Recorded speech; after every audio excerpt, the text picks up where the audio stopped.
आज मराठी भाषा गौरव दिन आहे आणि मला असं वाटतं की हा दिवस नसून आमच्यासाठी सण आहे।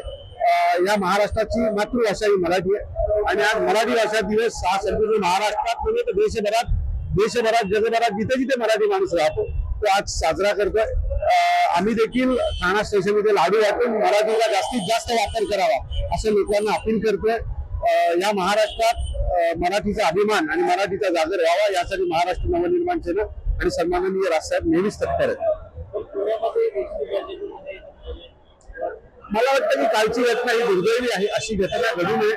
अशा एसटी जे डेपोज आहेत, एसटी डेपोज असतील, रिक्षा स्टँड असतील, त्याच्यावर पोलिसांनी बारीक लक्ष ठेवलं पाहिजे। यांचं वेळोवेळी या जागेवर जाऊन त्यांची तपासणी झाली पाहिजे, परंतु असं आपल्याकडे होता येत नाही।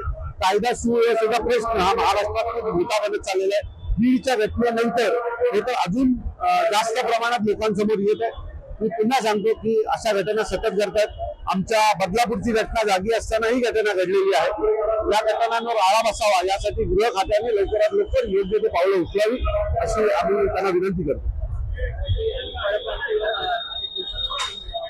मी परप्रांतीयांना माझं नेहमीच सांगणं आहे की तुम्ही इथे राहता, आम्हाला तुमचा आदर आहे, पण तुम्ही जर आमच्या मराठी माणसाचा आदर करणार नसाल तर तुम्हाला जशाच तसं उत्तर दिलं जाईल। मला महाराष्ट्रात राहतात, तिथल्या राज्य तुम्ही जिथे पैसे कमवतात, जिथे तुमचं पोट भरलं जातं, त्या भाषेचा जर तुम्ही अभिमान बाळगणार नसाल तर आम्हाला आमचा अभिमान बाळगून घेता येतं।